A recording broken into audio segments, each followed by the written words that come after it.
नमस्ते बच्चों, कनेक्टेड में आपका स्वागत है। बच्चों, आज हम युगों का दौर कहानी पढ़ने वाले हैं। आज हम निम्नलिखित चीजें सीखेंगे। पाठ का सारांश, पाठ के कुछ प्रश्न, पाठ में आए नए शब्दों के अर्थ।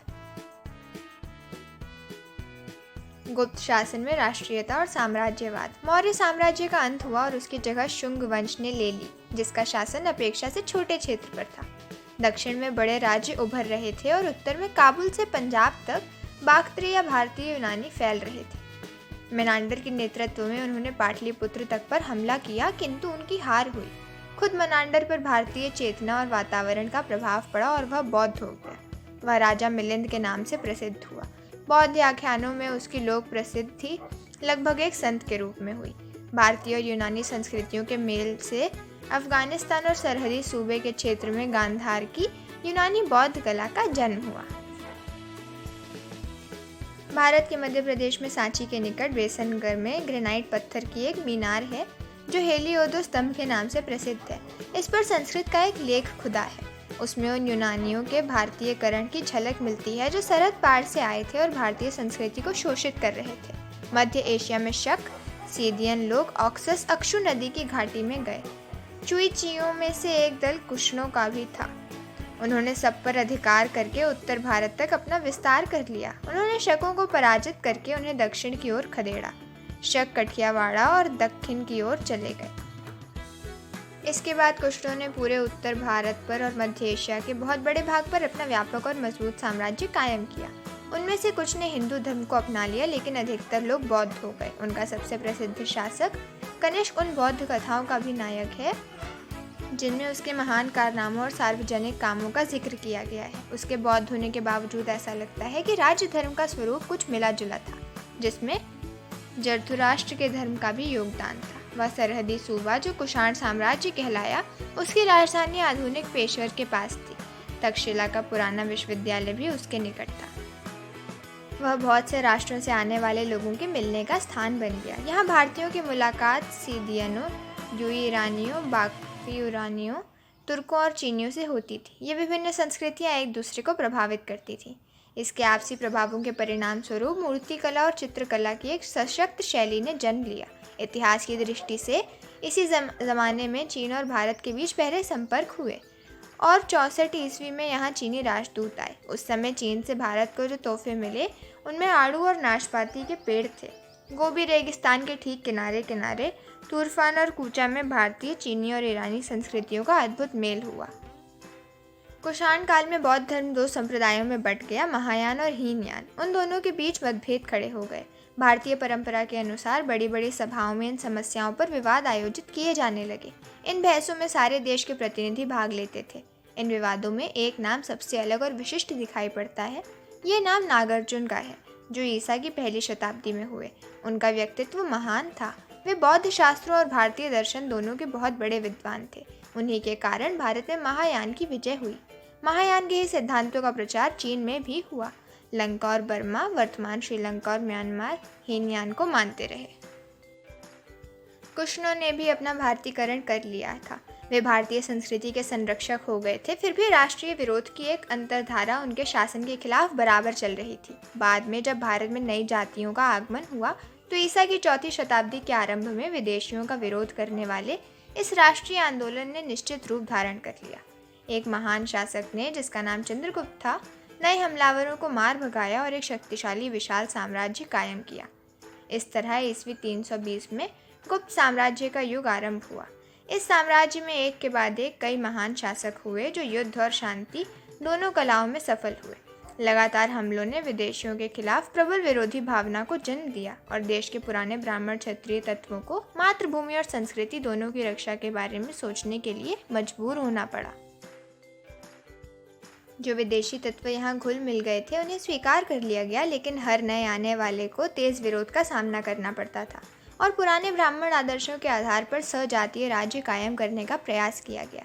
लेकिन इन आदर्शों में ऐसी कट्टरता विकसित होने लगी थी जो इनके स्वभाव से अलग थी। आरंभ में जब आर्य यहाँ उस स्थान पर आए जिसे उन्होंने आर्यवर्त या भारतवर्ष कहा था, तब भारतवर्ष के सामने ये समस्या थी कि इस नई जाति और संस्कृति के बीच समन्वय कैसे कायम किया जाए। भारत ने इस स्थिति का सामना करते हुए मिलीजुली भारतीय आर्य संस्कृति की मजबूत बुनियाद पर निर्मित एक स्थायी हल पेश किया। दूसरे विदेशी तत्व यहाँ आए और यहाँ की संस्कृति में खुद को ढालने लगे, लेकिन समय समय पर अजीब रस्मों रिवाज वाले अजनबी लोगों के हमलों ने उसे हिला दिया। वह इन हमलों को अनदेखा नहीं कर सकते थे, क्योंकि उन्होंने केवल उसके राजनीतिक ढांचे को ही नहीं तोड़ा, बल्कि उसके सांस्कृतिक आदर्शों और सामाजिक ढांचे के लिए भी खतरा पैदा कर दिया। इसके खिलाफ जो प्रतिक्रिया हुई उसका रूप मूलतः राष्ट्रवादी था। धर्म और दर्शन, इतिहास और परंपरा, रीति रिवाज और सामाजिक ढांचा, जिसके फैले हुए घेरे में उस समय के भारत के जीवन के सभी पहलू आते थे, जिसे ब्राह्मणवाद या हिंदूवाद कहा गया, वह इस राष्ट्रवाद का प्रतीक बना। ये दरअसल राष्ट्रीय धर्म था जिससे वे तमाम गहरी जातीय और सांस्कृतिक प्रवृत्तियां प्रभावित हुई थी, जो आज हर जगह राष्ट्रीयता की बुनियाद में मौजूद हैं। जिस बौद्ध धर्म का जन्म भारतीय विचार से हुआ था, उसके लिए भारत वह पुण्य भूमि थी जहाँ बुद्ध ने जन्म लिया, उपदेश दिया और वही उनका अंत हुआ। पर बौद्ध धर्म मूल रूप से अंतर्राष्ट्रीय था, विश्व धर्म था। जैसे जैसे उसका विकास और विस्तार हुआ, वैसे वैसे उसका ये रूप और विकसित होता गया। इसलिए पुराने ब्राह्मण धर्म के लिए स्वाभाविक था कि वह बार बार राष्ट्रीय पुनर्जागरण का प्रतीक बने। ये धर्म और दर्शन भारत की भीतरी धर्मों और जातीय तत्वों के प्रति तो सहनशील और उदार था, पर विदेशियों के प्रति उसकी उग्रता बराबर बढ़ती जा रही थी और वह अपने आप को उनके प्रभाव से बचाने की कोशिश करता था। ऐसा करने में उसमें जो राष्ट्रवादी चेतना पैदा हुई थी, वह अक्सर साम्राज्यवाद की शक्लें लेने लगती थी। गुप्त शासकों का समय बहुत शक्तिशाली, अत्यंत सुसंस्कृत और तेजस्विता से भरपूर था। फिर भी उसमें साम्राज्यवादी चीजें विकसित हो गईं। इसके बहुत बड़े शासक समुद्रगुप्त को भारत का नेपोलियन कहा गया है। साहित्य और कला की दृष्टि से यह बहुत शानदार समय था। चौथी शताब्दी के आरंभ से लेकर 150 वर्ष तक गुप्त वंश ने उत्तर में एक बड़े शक्तिशाली और समृद्ध राज्य पर शासन किया। इसके बाद लगभग 150 वर्ष तक उनके उत्तराधिकारी अपने बचाव में लगे रहे और साम्राज्य लगातार छोटा होता चला गया। मध्य एशिया से नए लोग लगातार हमेशा भारत पर हमला कर रहे थे। ये गोरे हूण कहलाते थे, जिन्होंने मुल्क में बड़ी लूट मार की। अंत में यशोवर्मन के नेतृत्व में संगठित होकर उन पर आक्रमण किया गया और उनके सरदार मिहिरगुल को बंदी बना लिया गया। लेकिन गुप्तों के वंशज बालादित्य ने उसके प्रति उदारता के व्यवहार किया और उसे भारत से लौट जाने दिया। मिहिरगुल ने इसके बदले लौटकर उन लोगों पर कपटपूर्ण हमला कर दिया। उत्तर भारत में हूणों का शासन बहुत थोड़े समय रहा, लगभग आधी शताब्दी। उनमें से बहुत से लोग देश में छोटे छोटे सरदारों के रूप में यहीं रह गए। वे कभी कभी परेशानी पैदा करते थे और भारतीय लोगों के बीच धुलते जाते थे। इनमें से कुछ सरदार 7वीं शताब्दी के आरंभ में आक्रमणकारी हो गए। उनका दमन करके कन्नौज के राजा हर्षवर्धन ने उत्तर से लेकर मध्य भारत तक एक बहुत शक्तिशाली राज्य की स्थापना की। वे कट्टर बौद्ध थे। उनका महायान संप्रदाय अनेक रूपों में हिंदूवाद से मिलता जुलता था। उन्होंने बौद्ध और हिंदू दोनों धर्मों को बढ़ावा दिया और उन्हीं के समय से प्रसिद्ध चीनी यात्री हुआनसांग भारत आया था। हर्षवर्धन कवि और नाटककार था। उसने अपने दरबार में बहुत से कलाकारों और कवियों को इकट्ठा किया और अपनी राजधानी उज्जैनी को सांस्कृतिक गतिविधियों का प्रसिद्ध केंद्र बनाया था। हर्ष की मृत्यु 648 ईस्वी में हुई थी। ये लगभग वह समय था जब अरब से रेगिस्तानों में अफ्रीका और एशिया में फैलने के लिए इस्लाम सिर उठा रहा था। दक्षिण भारत में मौर्य साम्राज्य का अंत हो जाने के 1000 साल से भी ज़्यादा समय तक बड़े बड़े राज्य फूले फले। दक्षिण भारत अपनी बारीक दस्तकारी और समुद्री व्यापार के हलक विशेष रूप से प्रसिद्ध था। उसकी गिनती समुद्री ताकतों में होती थी और इसके जहाज दूर देशों तक माल पहुंचाया करते थे। वहाँ यूनानियों की बस्तियाँ थीं और रोमन सिक्के भी वहाँ पाए गए। उत्तरी भारत पर बार बार होने वाले हमलों का सीधा प्रभाव दक्षिण पर नहीं पड़ा। इसका परोक्ष प्रभाव ये ज़रूर हुआ कि लोग उत्तर से दक्षिण में जाकर बस गए। इन लोगों में राजगीर, शिल्पी और कारीगर भी शामिल थे। इस प्रकार दक्षिण पुरानी कलात्मक परंपरा का केंद्र बन गया और उत्तर उन्हीं नई धाराओं से अधिक प्रभावित हुआ, तो आक्रमणकारी अपने साथ लाते थे। शांतिपूर्ण विकास और युद्ध के तरीके। बार बार हमलों और एक के बाद एक दूसरे साम्राज्य की स्थापना का जो संक्षिप्त विवरण प्रस्तुत किया गया, उसके बीच देश में शांतिपूर्ण और व्यवस्थित शासन के लंबे दौर रहे हैं। मौर्य, गुप्त, कुषाण और दक्षिण में आंध्र, चालुक्य, राष्ट्रकूट के अलावा और भी राज्य ऐसे हैं जो 200, 300 वर्षों तक कायम रहे। इसमें लगभग सभी राजवंश देशी थे। जैसे कुषाण लोगों ने भी जो उत्तरी सीमा पार से आए थे, जल्दी आपने आप को इस देश और इसके सांस्कृतिक परंपरा के हिसाब से ढाल लिया। जब कभी दो राज्यों के बीच युद्ध या कोई आपसी राजनीतिक लड़ाइयाँ होती थीं तो आम जनता की जीवनचर्या में बहुत कम हस्तक्षेप किया जाता था। इस इतिहास के व्यापक सर्वेक्षण से इस बात का संकेत मिलता है कि यह शांतिपूर्ण और व्यवस्थित जीवन के लंबे दौर यूरोप की तुलना में कहीं अधिक हैं। ये धारणा भ्रम है कि अंग्रेजी राज ने पहली बार भारत में शांति और व्यवस्था कायम की, लेकिन ये सही है कि जब भारत में अंग्रेजी शासन कायम हुआ उस समय देश गिरावट की चरम सीमा पर था। राजनीतिक और आर्थिक व्यवस्था टूट चुकी थी। वास्तव में यही कारण था कि वह अंग्रेजी राज यहाँ कायम हो सका। प्रगति बनाम सुरक्षा। भारत में जिस सभ्यता का निर्माण किया गया उसका मूल आधार स्थिरता और सुरक्षा की भावना थी। इस दृष्टि से वह उन तमाम सभ्यताओं से कहीं अधिक सफल रही जिनका उदय पश्चिम में हुआ था। वर्ण व्यवस्था और संयुक्त परिवारों पर आधारित सामाजिक ढांचे ने इस उद्देश्य को पूरा करने में सहायता की। यह व्यवस्था अच्छे बुरे के भेद को मिटाकर सबको एक समान करती है और इस तरह व्यक्तिवाद की भूमिका इसमें बहुत कम रह जाती है।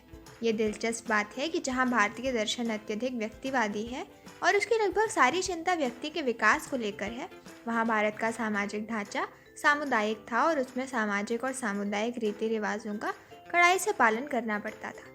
इस सारी पाबंदी के बावजूद पूरे समुदाय को लेकर बहुत लचीलापन भी था। ऐसा कोई कानून या सामाजिक नियम नहीं था जिसे रीति रिवाज से बदला ना जा सके। ये भी संभव था कि नए समुदाय अपने अलग अलग रीति रिवाजों, विश्वासों और जीवन व्यवहार को बनाए रखकर बड़े सामाजिक संगठन के अंग बने। इसी लचीलेपन ने विदेशी तत्वों को आत्मसात करने में सहायता की। समन्वय केवल भारत में बाहर से आने वाले विभिन्न तत्वों के साथ नहीं किया गया, बल्कि व्यक्ति के बाहरी और भीतरी जीवन तथा मनुष्य और प्रकृति के बीच समन्वय करने का प्रयास दिखाई पड़ता है। इस सामान्य सांस्कृतिक पृष्ठभूमि ने भारत का निर्माण किया और इस पर विविधता के बावजूद एकता की मुहर लगाई। राजनीतिक ढांचे के मूल में स्वशासी ग्राम व्यवस्था थी। राजा आते जाते रहे पर यह व्यवस्था नींव की तरह कायम रही। भारत से आने वाले नए लोग इस ढांचे में सिर्फ सतही हलचल पैदा कर पाते थे। राजसत्ता चाहे देखने में कितनी निरंकुश लगती हो, रीति रिवाजों और वैधानिक बंधनों से कुछ इस तरह नियंत्रित रहती थी कि कोई शासक ग्राम समुदाय के सामान्य और विशेष अधिकारों में आसानी से दखल नहीं दे सकता था। इस प्रचलित अधिकारों के तहत समुदाय और व्यक्तित्व दोनों की स्वतंत्रता एक हद तक सुरक्षित रहती थी। ऐसे हर तत्व जो बाहर से भारत में आए और जिसे भारत ने जब्त कर लिया, भारत को कुछ दिया और उससे बहुत कुछ ले लिया। जहाँ वह अलग थलग रहा वहाँ वह अंततः नष्ट हो गया और कभी कभी इस प्रक्रिया में उसने खुद का या भारत को नुकसान भी पहुंचाया। भारत का प्राचीन रंगमंच। भारतीय रंगमंच अपने मूल में संबद्ध विचारों में और अपने विकास में पूरी तरह स्वतंत्र था। इसका मूल उद्गम ऋचाओं और संवादों में खोजा जा सकता है, जिसमें एक हद तक नाटकीयता है। रामायण और महाभारत में नाटकों का उल्लेख मिलता है। कृष्ण लीला से संबंधित गीत, संगीत और नृत्य में इसने आकार ग्रहण करना आरंभ कर दिया था। पूर्व 6वीं या 7वीं शताब्दी के महान व्याकरण पाणिनि ने कुछ नाट्य रूपों का उल्लेख किया है। रंगमंच की कला पर रचित नाट्य शास्त्र को ईसा और 3री शताब्दी की रचना कहा जाता है। ऐसे ग्रंथ की रचना तभी हो सकती थी जब नाट्य कला पूरी तरह विकसित हो चुकी हो और नाटकों की सार्वजनिक प्रस्तुति आम बात हो। अब ये माना जाने लगा है कि नियमित रूप से लिखे गए संस्कृत नाटक ईसा पूर्व 3री शताब्दी तक पूरी तरह प्रतिष्ठित हो चुके थे। जो नाटक हमें मिले हैं उनमें पहले के ऐसे रचनाकारों और नाटकों का अक्सर हवाला दिया गया है जो अभी तक नहीं मिले हैं। ऐसे नाटककारों में कुछ खास था। इस शताब्दी के आरंभ में इसके 13 नाटकों का एक संग्रह खोज में मिला है। अब तक मिले संस्कृत नाटकों में प्राचीनतम नाटक अश्वघोष है। ये ईस्वी सन के आरंभ के ठीक पहले या बाद में हुआ था। ये ताम्रपत्र पर लिखित पांडुलिपियों के अंश मात्र हैं और आश्चर्य की बात यह है कि ये गोबी रेगिस्तान की सरहदों पर तुर्फान में मिले हैं। अश्वघोष धर्मपरायण बौद्ध हुआ। उसने बुद्ध चरित नाम से बुद्ध की जीवनी लिखी। ये ग्रंथ बहुत प्रसिद्ध हुई और बहुत समय पहले भारत, चीन और तिब्बत में बहुत लोकप्रिय भी थी। यूरोप को प्राचीन भारतीय नाटक के बारे में पहली जानकारी 1789 ईस्वी में तब हुई जब कालिदास ने शकुंतला का सर विलियम जोन्स कृत अनुवाद प्रकाशित किया। सर विलियम टोनसे के अनुवाद के आधार पर जर्मन, फ्रेंच, डैनिश और इटालियन में भी इसके अनुवाद किए हुए हैं। गेटे पर इसका गहरा प्रभाव पड़ा और उसने शकुंतला की अत्यधिक प्रशंसा की। कालिदास को संस्कृत साहित्य का सबसे बड़ा कवि और नाटककार माना गया है। उसका समय अनिश्चित है, पर संभावना यही है कि 4वीं शताब्दी के अंत में गुप्त वंश के चंद्रगुप्त द्वितीय विक्रमादित्य के शासन काल में उज्जैनी में थे। माना जाता है कि वह दरबार के 9 रत्नों में से एक भी था। उसकी रचनाओं में जीवन के प्रति प्रेम और प्राकृतिक सौंदर्य के प्रति आवेग का भाव मिलता है। कालिदास की एक लंबी कविता है मेघदूत। एक प्रेमी जिसे बंदी बनाकर उसकी प्रेयसी से अलग कर दिया गया है, वर्षा ऋतु में एक बादल से अपनी तीव्र चाहत का संदेश उस तक पहुंचाने के लिए कहता है। कालिदास का संभवतः काफ़ी पहले एक बहुत प्रसिद्ध नाटक रचा गया था, शूद्रक का मृच्छकटिकम यानी मिट्टी की गाड़ी। ये कोमल और एक हद तक बनावटी नाटक है, लेकिन इसमें ऐसा सत्य है जो हमें प्रभावित करता है और हमारे सामने उस समय की मानसिकता और सभ्यता की झांकी भी प्रस्तुत करता है। 400 ईस्वी के लगभग चंद्रगुप्त द्वितीय के शासनकाल में एक और प्रसिद्ध नाटक लिखा गया। वह विशाख दत्त का नाटक मुद्र राक्षस था। ये विशुद्ध राजनीतिक नाटक था जिसमें प्रेम को किसी पौराणिक कथा का आधार नहीं बनाया गया है। कुछ अर्थों में ये नाटक वर्तमान स्थिति में बहुत प्रासंगिक है। राजा हर्ष, जिसने 7वीं सदी ईस्वी में एक नया साम्राज्य कायम किया, नाटककार भी था। हमें उसके लिखे हुए 3 नाटक मिलते हैं। 7वीं सदी के आसपास ही उदित हुआ जो संस्कृत साहित्य का चमकता सितारा था।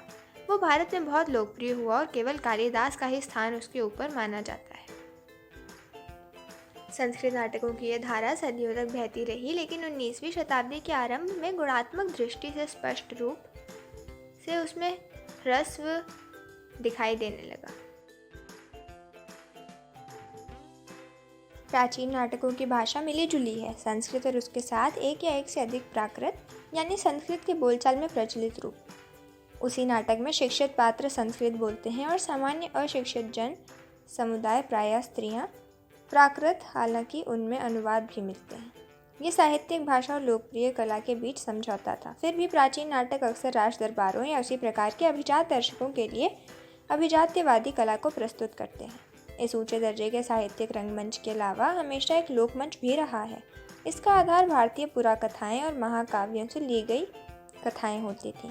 दर्शकों को इन विषयों की अच्छी तरह जानकारी रहती थी और इनका सरोकार नाटकीय तत्व से कहीं अधिक प्रस्तुति पर रहा था।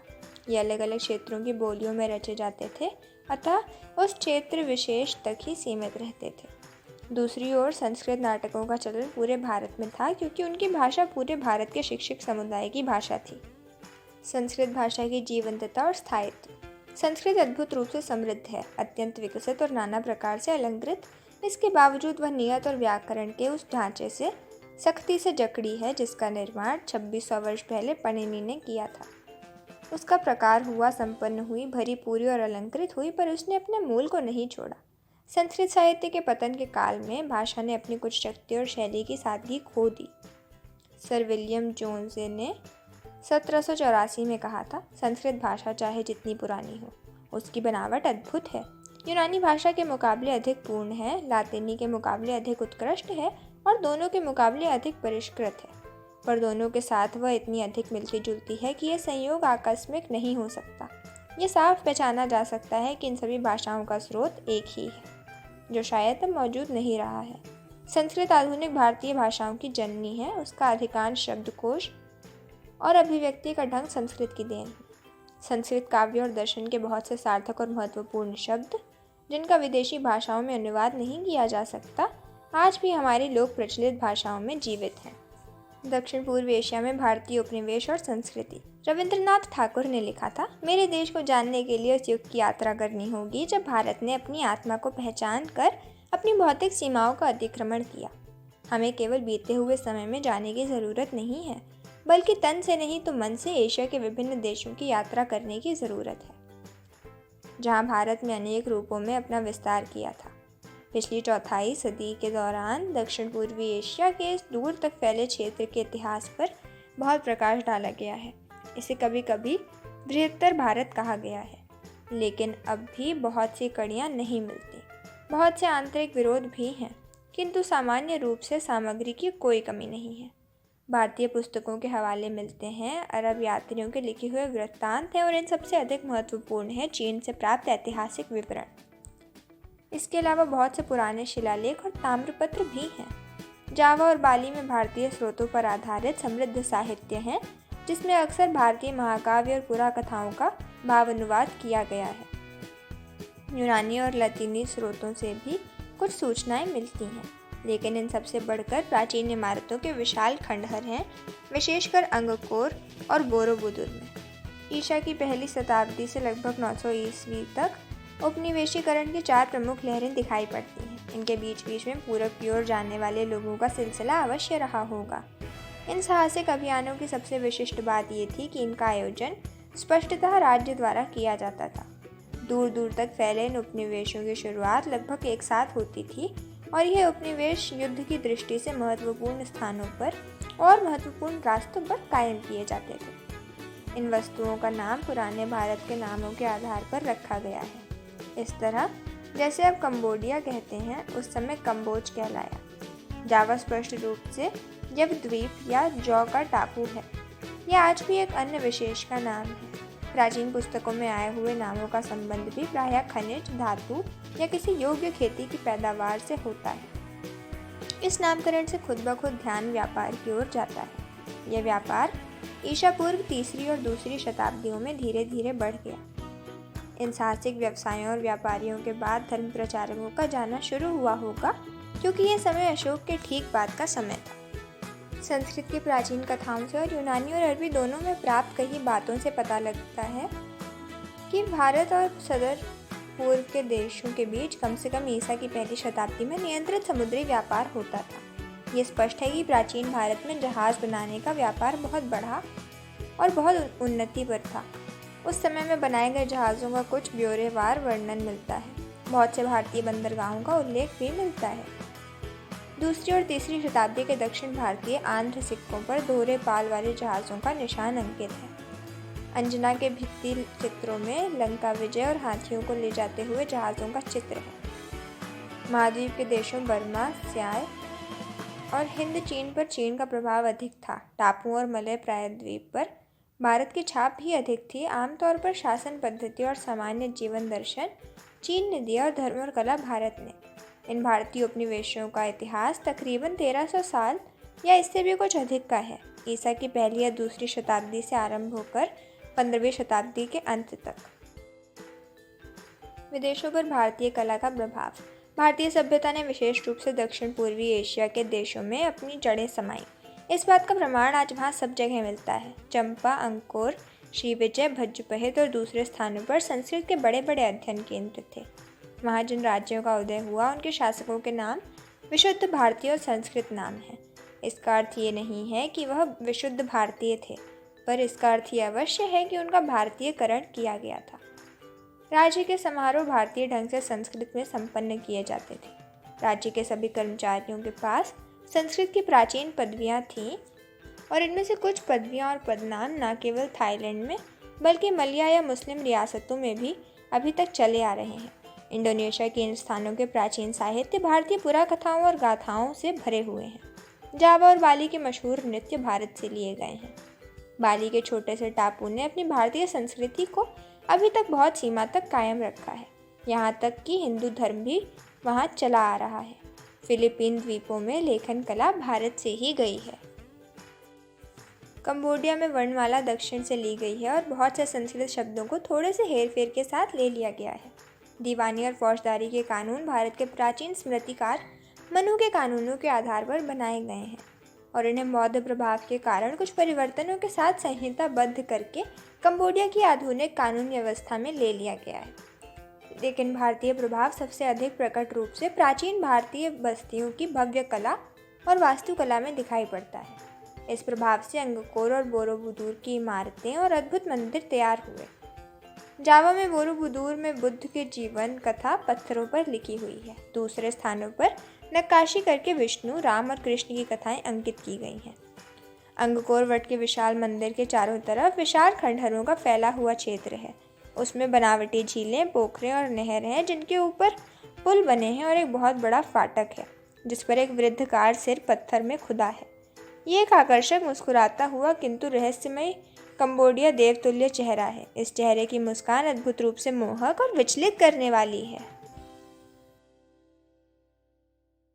अंकोर की प्रेरणा भारत से मिली, पर उसका विश्वास ख्मेर प्रतिभा ने किया या कि दोनों के परस्पर मेल से यह अजूबा पैदा हुआ। कंबोडिया के जिस राजा ने इसे बनवाया उनका नाम जयवर्मन सप्तम था, जो एकदम भारतीय नाम है। भारतीय कला का भारतीय धर्म और दर्शन से इतना गहरा रिश्ता है कि जब तक किसी को उन आदर्शों की जानकारी ना हो, इनसे भारतीय सभ्यता प्रकाशित होती है, तब तक उसके लिए उसकी पूरी तरह सराहना संभव नहीं है। भारतीय कला में हमेशा एक धार्मिक प्रेरणा होती है, एक परादृष्टि होती है, कुछ वैसी ही जिसने सभ्यता यूरोप के महान गिरजाघरों के निर्माताओं को प्रेरित किया था। सौंदर्य की कल्पना आत्मनिष्ठ रूप में की गई है, वस्तुनिष्ठ रूप में नहीं। वह आत्मा से संबंधित रखने वाली चीज़ है, भले ही वह रूप या पदार्थ में भी आकर्षक आकार ग्रहण कर ले। यूनानियों ने सौंदर्य से निस्वार्थ भाव से प्रेम किया। उन्हें सौंदर्य में केवल आनंद ही नहीं मिलता था, वे उससे सत्य के दर्शन भी करते थे। प्राचीन भारतीय भी सौंदर्य से प्रेम करते थे, पर वे हमेशा अपनी रचनाओं में कोई गहरा अर्थ भरने का प्रयत्न करते थे।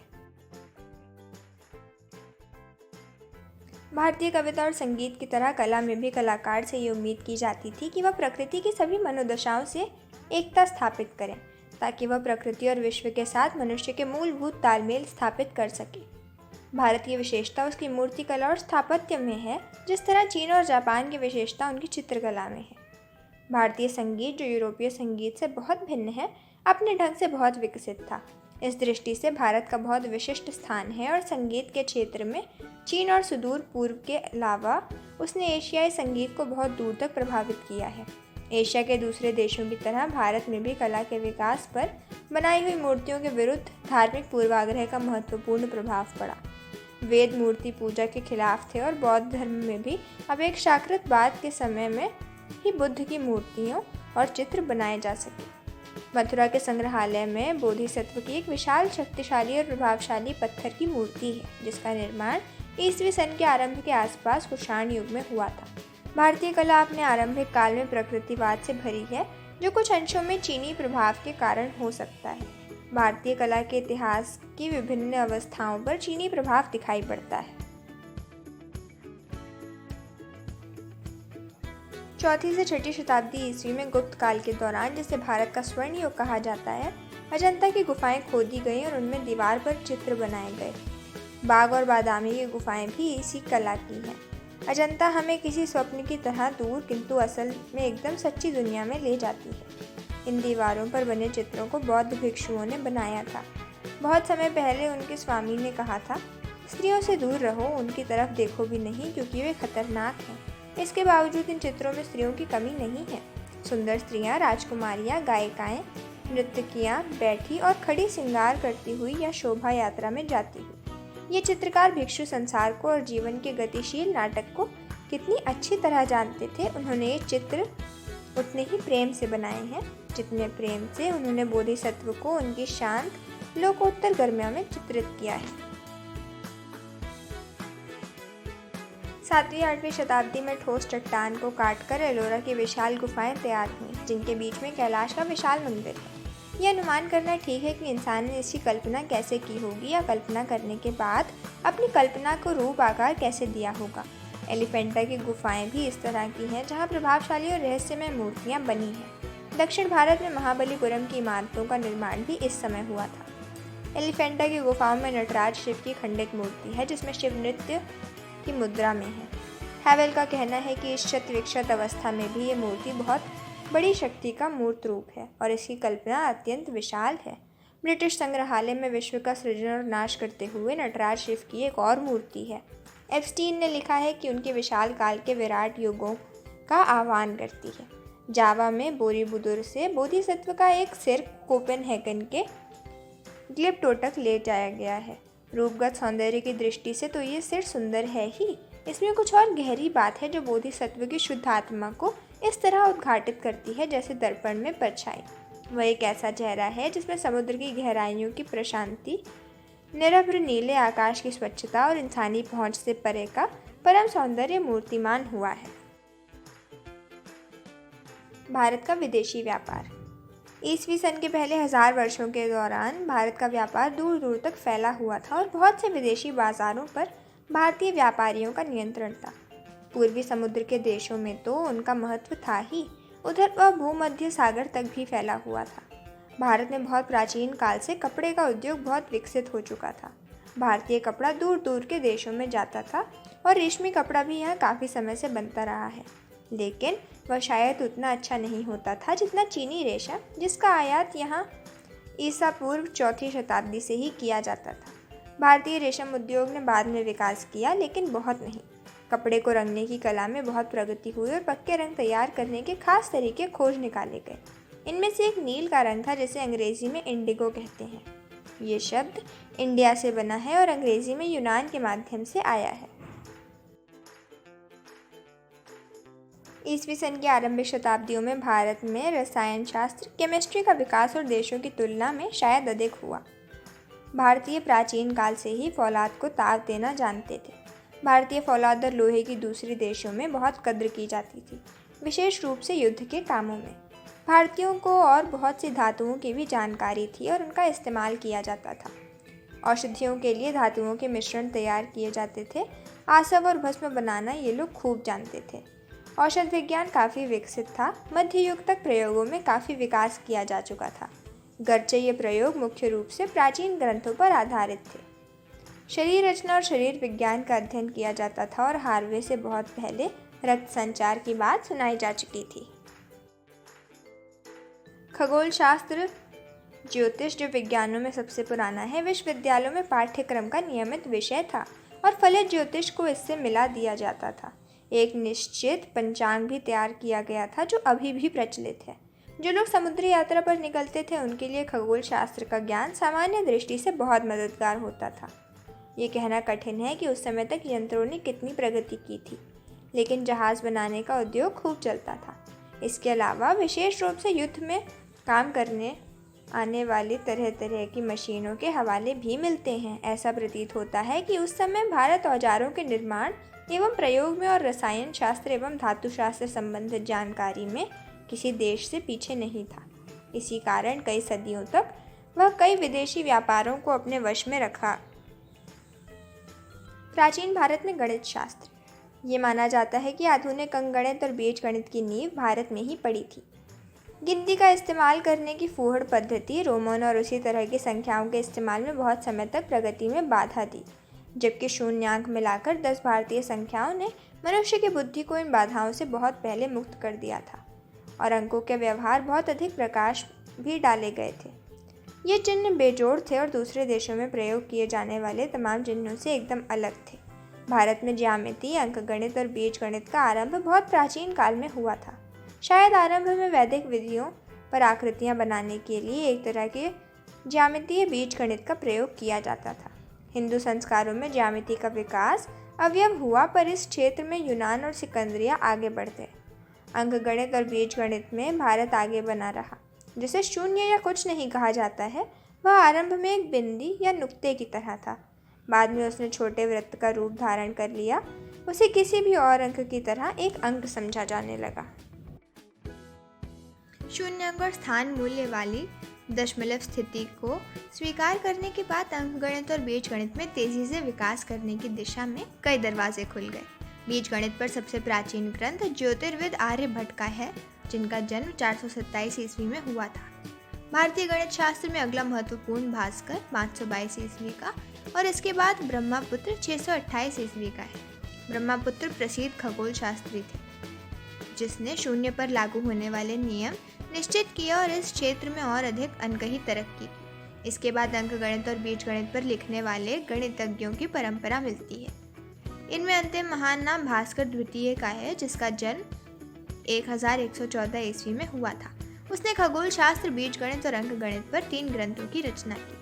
अंकगणित पर उनकी पुस्तक का नाम लीलावती है, जो स्त्री का नाम होने के कारण गणित की पुस्तकों के लिए अजीब सा लगता है। माना जाता है कि लीलावती भास्कर की पुत्री थी, लेकिन इसका कोई प्रमाण नहीं मिलता। पुस्तक की भाषा सरल और स्पष्ट है और छोटी उम्र के लोगों की समझ के लिए उपयुक्त भी। इस पुस्तक का संस्कृत विद्यालयों में अब भी कुछ हद तक अपनी सरल भाषा के कारण इस्तेमाल किया जाता है। 8वीं शताब्दी में खलीफा अल मंसूर के राज्यकाल में कई भारतीय विद्वान बगदाद गए और अपने साथ वे जिन पुस्तकों को ले गए उनमें खगोल शास्त्र और गणित की पुस्तकें थीं। इन्होंने अरबी जगत में गणित शास्त्र और ज्योतिष शास्त्र के विकास को प्रभावित किया और वहाँ भारतीय अंक प्रचलित हुए। बगदाद उस समय पढ़ाई लिखाई का बड़ा केंद्र था और यूनानी और यहूदी विद्वान वहाँ एकत्र होकर अपने साथ यूनानी दर्शन, ज्यामिति और विज्ञान ले गए थे। मध्य एशिया से स्पेन तक सारी इस्लामी दुनिया पर बगदाद का सांस्कृतिक प्रभाव महसूस किया जा रहा था और अरबी अनुवादों के माध्यम से भारतीय गणित का ज्ञान इस व्यापक क्षेत्र में फैल गया था। अरबी जगत से ये नया गणित संभवतः स्पेन के विश्वविद्यालयों के माध्यम से यूरोपीय देशों में पहुंचा और इससे यूरोपीय गणित की नींव पड़ी। यूरोप में इन नए अंकों का विरोध हुआ और इनके आमतौर पर प्रचलन में कई 100 वर्ष लग गए। इनका सबसे पहला प्रयोग जिनकी जानकारी मिलती है 1134 ईस्वी मेघ मिस्ली के एक सिक्के में हुआ। ब्रिटेन में इसका पहला प्रयोग 1490 ईस्वी में हुआ। विकास और ह्रास। ईस्वी सन के पहले 1000 वर्षों में भारत में आक्रमणकारी तत्वों और आंतरिक झगड़ों के कारण बहुत उतार चढ़ाव आए। फिर भी ये समय ऊर्जा की उफनता और सभी दिशाओं में अपना प्रसार करते हुए कर्मठ राष्ट्रीय जीवन का समय रहा है। ईरान, चीन, यूनानी जगत, मध्य एशिया से उसका संपर्क बढ़ता है और इस सबसे बढ़कर पूर्वी समुद्रों की ओर बढ़ने की शक्तिशाली प्रेरणा पैदा होती है। परिणाम स्वरूप भारतीय उपनिवेशों की स्थापना और भारतीय सीमाओं को पार कर दूर दूर तक भारतीय संस्कृति का प्रचार भी होता है। इन 1000 वर्षों के बीच के समय में यानी 4वीं शताब्दी के आरंभ से लेकर 6वीं शताब्दी तक गुप्त साम्राज्य समृद्ध होता है। ये भारत का स्वर्ण युग भी कहलाता है। इस युग के संस्कृत साहित्य में एक प्रकार की प्रशांति, आत्मविश्वास और आत्म अभिमान का प्रकाश और उमंग दिखाई पड़ती है। स्वर्ण युग के समाप्त होने से पहले ही कमजोरी और ह्रास के लक्षण भी प्रकट होने लगते हैं। उत्तर पश्चिम के गोरे हूणों के दल आते हैं और बार बार वापस खदेड़ दिए जाते हैं, किंतु धीरे धीरे वे पूरे उत्तर भारत में अपनी राह बना लेते हैं और आधी शताब्दी तक पूरे उत्तर में अपने को राजसत्ता के रूप में प्रतिष्ठित कर लेते हैं। इसके बाद अंतिम गुप्त सम्राट मध्य भारत के शासक यशोवर्मन के साथ मिलकर बहुत प्रयत्न करके हूणों को निकाल बाहर करता है। इस लंबे संघर्ष ने भारत को राजनीतिक और सैनिक दोनों दृष्टियों से दुर्बल बना दिया। हूणों के उत्तर भारत में बस जाने के कारण लोगों में धीरे धीरे एक आंतरिक परिवर्तन हुआ। हूणों के पुराने वृत्तांत कठोरता और बर्बर व्यवहार से भरे पड़े हैं। ऐसा व्यवहार जो युद्ध और शासन के भारतीय आदर्शों से एकदम भिन्न है। 7वीं शताब्दी में हर्ष के शासनकाल में उज्जैनी, आधुनिक उज्जैन, जो गुप्त शासकों की शानदार राजधानी थी, फिर से कला, संस्कृति और एक शक्तिशाली साम्राज्य का केंद्र बनती है। लेकिन आने वाली सर्दियों में वह भी कमज़ोर पड़कर धीरे धीरे खत्म हो जाती है। 9वीं शताब्दी में गुजरात का मिहिर भोज उत्तर और मध्य भारत के छोटे राज्यों को मिलाकर एक संयुक्त राज्य कायम करके कन्नौज को अपनी राजधानी बनाता है। एक बार फिर साहित्यिक पुनर्जागरण होता है जिसके प्रमुख व्यक्ति राजशेखर हैं। 11वीं शताब्दी के आरंभ में एक बार फिर एक दूसरा भोज सामने आता है जो बहुत पराक्रमी और आकर्षक है और उज्जैनी फिर एक बड़ी राजधानी बनती है। ये भोज बड़ा अद्भुत व्यक्ति था जिसने अनेक क्षेत्रों में प्रतिष्ठा हासिल की। वह व्याकरण और कोशकार था, साथ ही उसकी दिलचस्पी भेषज और खगोल शास्त्र में थी। उसने इमारतों का निर्माण कराया और कला एवं साहित्य का संरक्षण किया। वह स्वयं कवि और लेखक था जिसके नाम से कई रचना मिलती हैं। उसका नाम महानता, विद्वत्ता और उदारता के प्रतीक के रूप में लोक कथाओं और किस्सों का हिस्सा बन गया है। इन तमाम चमकदार टुकड़ों के बावजूद एक भीतरी कमजोरी ने भारत को जकड़ रखा है, जिससे उसकी राजनीतिक प्रतिष्ठा ही नहीं बल्कि उसके रचनात्मक कामकाज भी प्रभावित होते दिखाई पड़ते हैं। ये प्रक्रिया बहुत धीमी गति से चलती रही और इसने दक्षिण भारत की तुलना में उत्तर भारत को जल्द प्रभावित किया। वस्तुतः दक्षिण आक्रमणकारियों के लगातार हमलों का मुकाबला करने के दबाव से बचा रहा। उत्तर भारत की अनिश्चित स्थिति से बचाव के लिए बहुत से लेखक, कलाकार और वास्तुशिल्पी दक्षिण में जाकर बस गए। दक्षिण के शक्तिशाली राज्यों ने इन लोगों को रचनात्मक कार्य के लिए ऐसा अवसर दिया होगा जो उन्हें दूसरी जगह नहीं मिला। गजरे से उत्तरी भारत छोटे छोटे राज्यों में बटा हुआ था। पर जीवन वहाँ समृद्ध था और वहाँ कई केंद्र सांस्कृतिक और दार्शनिक दृष्टि से सक्रिय थे। हमेशा की तरह बनारस धार्मिक और दार्शनिक विचारों का गढ़ था। लंबे समय तक कश्मीर भी बौद्ध और ब्राह्मणों के संस्कृत ज्ञान का बहुत बड़ा केंद्र रहा। भारत में बड़े बड़े विश्वविद्यालय रहे, इनमें सबसे प्रसिद्ध नालंदा था, जिसके विद्वानों का पूरे भारत में सम्मान किया जाता था। यहाँ चीन, जापान और तिब्बत से विद्यार्थी आते थे, बल्कि कोरिया, मंगोलिया और बुखारा से भी। धार्मिक और दार्शनिक विशेषज्ञों, बौद्ध और ब्राह्मण दोनों के अनुसार उनके अलावा दूसरे विषयों की शिक्षा भी दी जाती थी। कला और वास्तुशिल्प के विभाग थे, वैद्यक का विद्यालय था, कृषि विभाग था, डेयरी फार्म था और पशु थे। विदेशों में भारतीय संस्कृति का प्रसार ज़्यादातर नालंदा के विद्वानों ने ही किया था। इसके अलावा बिहार में आजकल के भागलपुर के पास विक्रमशिला और काठियावाड़ में वल्लभी विश्वविद्यालय थे। गुप्त शासकों के समय में उज्जैनी विश्वविद्यालय की स्थापना हुई। दक्षिण में अमरावती विश्वविद्यालय था, जो सहस्त्राब्दी समाप्ति पर आती है। ये सब सभ्यता के तीसरे पहर जैसा लगने लगता है। दक्षिण में अभी तेजस्विता और शक्ति शेष थी और वह कुछ और शताब्दियों तक बनी रही, पर ऐसा लगता था जैसे हृदय रुकने लगा हो, उसकी धड़कनें धीमे होने लगी हो। 8वीं शताब्दी में शंकर के बाद कोई महान दार्शनिक नहीं हुआ। शंकर भी दक्षिण भारतीय थे। ब्राह्मण और बौद्ध दोनों धर्म का ह्रास होने लगा था और पूजा के विकृत रूप सामने आने लगते थे, विशेषकर तांत्रिक पूजा और योग पद्धति के भ्रष्ट रूप। साहित्य में भवभूति 8वीं शताब्दी आखिरी बड़ा व्यक्ति था। गणित में आखिरी बड़ा नाम भास्कर द्वितीय 12वीं शताब्दी का है। कला में ईसवी हैबेल के अनुसार 7वीं 8वीं शताब्दी से 14वीं शताब्दी तक भारतीय काल का महान युग था। यही समय यूरोप में गथिक कला के चरम विकास का समय था। प्राचीन भारतीय कला की रचनात्मक प्रवृत्ति का ह्रास स्पष्ट रूप से 16वीं शताब्दी में होने लगा। कला के क्षेत्र में भी उत्तर की अपेक्षा दक्षिण भारत में ही पुरानी परंपरा ज्यादा लंबे समय तक कायम रही। उपनिवेशों में बसने के लिए आखिरी बड़ा दल दक्षिण में 9वीं शताब्दी में आया था, लेकिन दक्षिण के चोलवंशी 11वीं शताब्दी में तब तक एक बड़ी समुद्री शक्ति बने रहे, जब तक उन्हें श्री विजय ने परास्त करके उन पर विजय नहीं प्राप्त कर ली। समय के साथ भारत क्रमशः प्रतिभा और जीवन शक्ति को खोता जा रहा था। ये प्रक्रिया बहुत धीमी थी और कई सदियों तक चलती रही। इसका आरंभ उत्तर में हुआ और अंत में ये दक्षिण पहुंच गई। इस राजनीतिक पतन और सांस्कृतिक गतिरोध के कारण क्या थे? राधा कृष्ण का कहना है कि भारतीय दर्शन में अपनी शक्ति राजनीतिक स्वतंत्रता के साथ खो दी। ये सही है कि राजनीतिक स्वतंत्रता खो जाने से सांस्कृतिक ह्रास अनिवार्य रूप से शुरू हो जाता है, लेकिन राजनीतिक स्वतंत्रता तभी छिनती है जब उससे पहले किसी तरह का ह्रास शुरू हो जाता है। भारत जैसा विशाल, अति विकसित और अत्यंत सभ्य देश ब्रह्म आक्रमण के सामने तभी हार मानेगा जब या तो भीतर से खुद पतनशील हो या आक्रमणकारी युद्ध कौशल में उससे आगे हो। भीतरी राज भारत में हजारों वर्ष के अंत में बिल्कुल स्पष्ट दिखाई पड़ता है। हर सभ्यता के जीवन में ह्रास और विघटन के दौर बार बार आते हैं, पर भारत ने उनसे बचकर नए सिरे से अपना कायाकल्प कर लिया। उसमें एक ऐसा सक्रिय अंतस्थल रहा जो नए संपर्कों से अपने को हमेशा ताज़ा रूप देकर फिर से अपना विकास करता रहा, कुछ इस रूप में कि अतीत से भिन्न होकर भी उसके साथ गहरा संबंध बना रहा। भारत में हमेशा से व्यवहार में रूढ़िवादिता और विचारों में विस्फोट का विचित्र संयोग रहा है। सभ्यताओं के खत्म होने के हमारे सामने बहुत से उदाहरण हैं।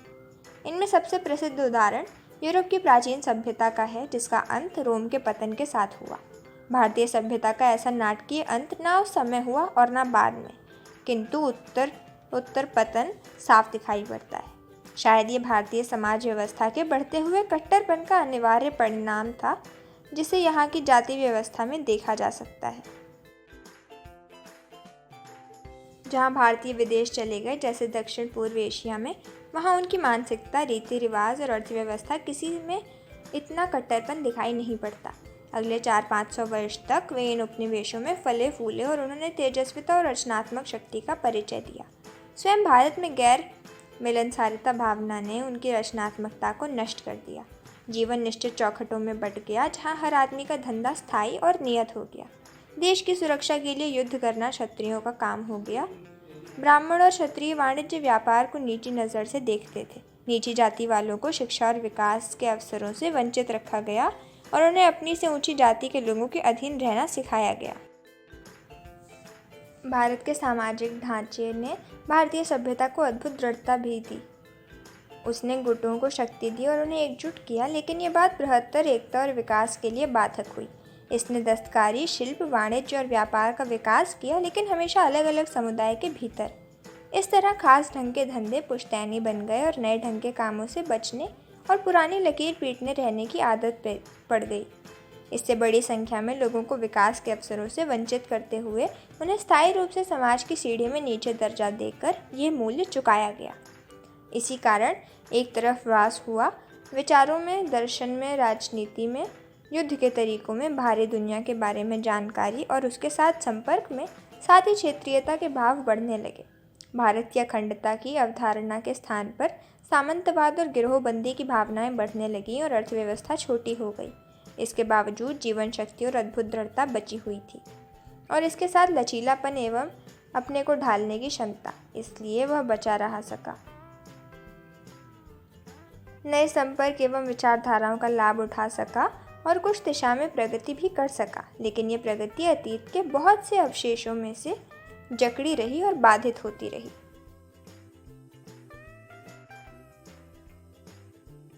बच्चों, आज के पाठ में हमने हमारे भारत का महान इतिहास देखा और जाना कि हमारा देश कितना महान और शक्तिशाली था। पहले के युग में बाहरी देशों में उसका कितना मान सम्मान था। अब हम इस पाठ के कुछ कठिन शब्दों के अर्थ देखेंगे।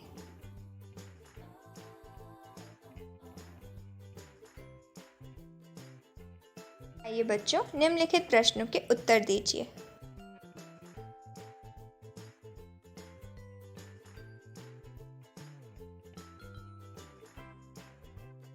ये रहे उन प्रश्नों के उत्तर।